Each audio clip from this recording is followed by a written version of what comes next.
then we'll start back up. But I think that there are some opportunities. But I think just hearing this piece around the wraparound services and looking at what your future plans are, or they've already started. I feel like there's some opportunities. Some of the other schools are talking about food insecurity among students, emergencies. People are having deaths in the family. People are having, all this going on. Also in the face of COVID, losing their apartments. They're losing their housing, and so sharing those solutions or sharing ways that folks are leveraging those wraparound dollars to help keep and retain folk in school and focus on what they're there for.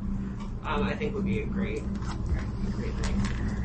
So something else we talked about was the mobile vaccine operations.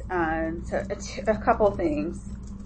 One, it would be, you said you guys are tracking everything. You'll have a lot of data about the whole, cohort of students.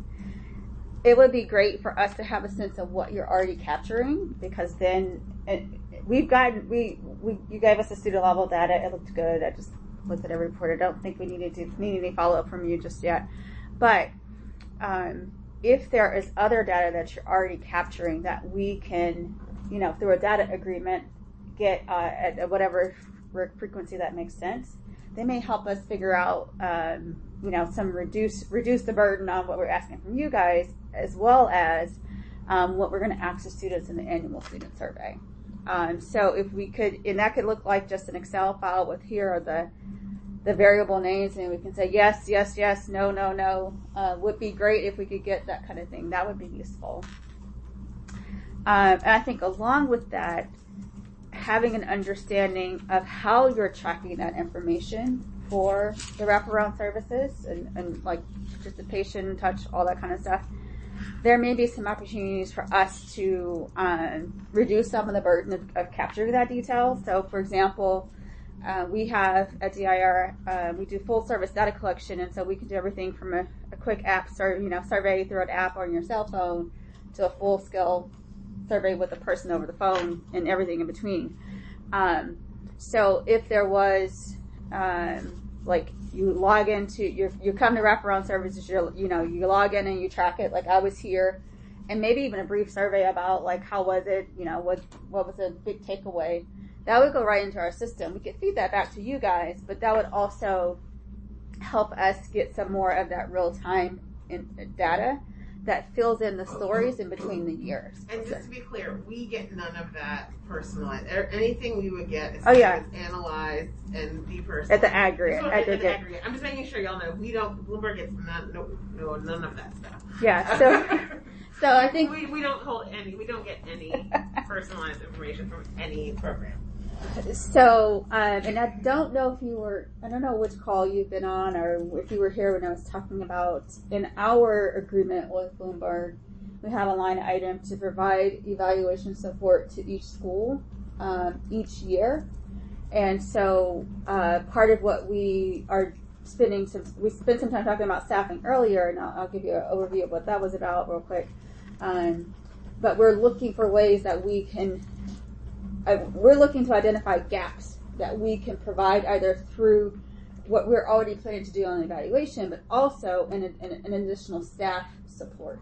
Okay. That could be someone that is staffed at Howard, someone that's staffed in Houston or somewhere else that's providing support, direct support to the group. What we talked about earlier when you were out saving the COVID world for Howard was identifying a grant administrator across both grant awards, that being the first, did I say grant administrator, grant coordinator, something like that? Yeah, coordinator. Grant coordinator. Project coordinator, let's say. Yeah. That could provide support across the mobile vaccine operations and debt relief.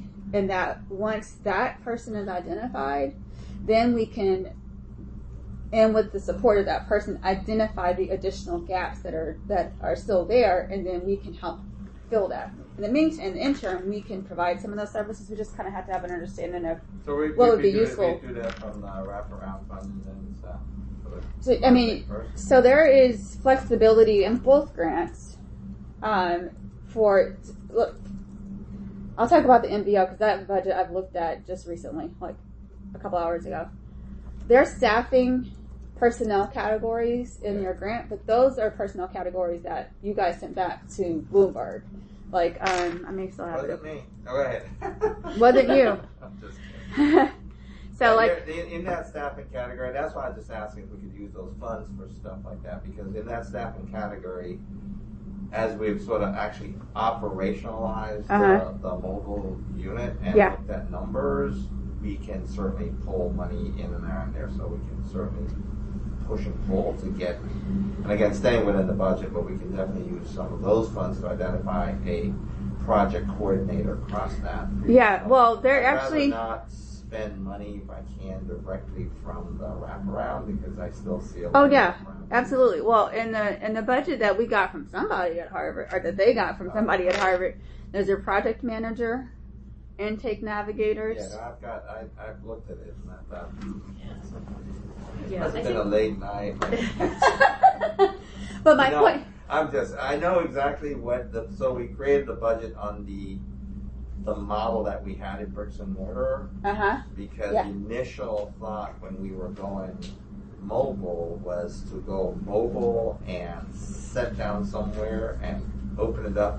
And we did do a couple of those. So we did a couple mobiles where we literally took just that many people, because we're doing several hundred at one time, right? So we had to literally replicate the bricks and mortar here on the road. We've gotten a little more facile since then in terms of how to really make something happen. So again, if those funds are available to saying, okay, we'll identify out of this whole big pool someone who can do that, then that's where I would rather go. Yeah, so the question, Roxanne, we were talking about identifying what kind of staff support they would be useful across the grant. I gave them the update on what we talked about with Michael and sort of a grant coordinator. And then the question kind of came up about the categories in the budget, and is there flexibility to move some money around? And I think when it's, correct me if I'm wrong, it's the same kind of category. So you have 4 or 5 line items for personnel. There can be money moved around within personnel. Then you just send a note to you or something. Can you just talk about what that look like? I'm sorry. Are we talking about motor vehicles?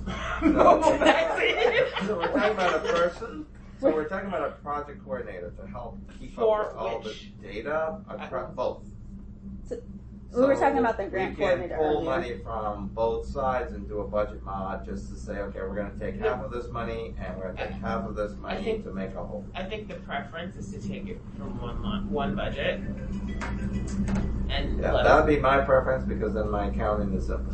Yeah, because half and half. I mean, that's just, No. I think the option could be there. I'm sorry, I was just clarifying, because I think the conversation we had earlier was not about moving people from 2 different budgets, or taking some from one budget and some from the other. No. It was about a person that could potentially be supporting, but not necessarily, split. So I think that I don't have an answer. That's a little bit of a different answer than I had, because it was around one line item from one budget. I think that we could say 50%, 50%. Half an FTE from this side, half an FTE from this side, or you could pull the whole FTE, from the other side, because it's around the whole program. But the problem is that one grant ends sooner, so it makes more sense to me to take it out of the debt relief grant, because that's a 4-year. That's a 4-year thing, whereas the other thing Yeah. Okay, I'll make it work. But the preference, if there's going to be like significant change around that, is, so for example, another school initially put in their debt reduction a data analyst and researcher position. They recognized that they really needed like an academic coordinator or something like that instead. So they just sent us a blurb saying, we want to use this line item, change it to this type of position. We'll leverage the data support provided by DIR. And it was perfect. And we're like, done. And they started advertising for the job already. They're hiring now, right? Yeah. Okay.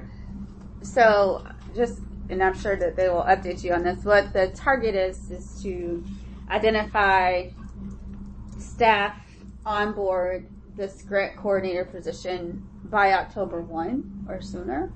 And then we would, and in the meantime, the DIR team can continue to support the reporting or any other kind of evaluation needs. But then once that person is identified, then start to think more deeply about what kind of support, what that person needs, what kind of skill that person needs to have. Data visualization, data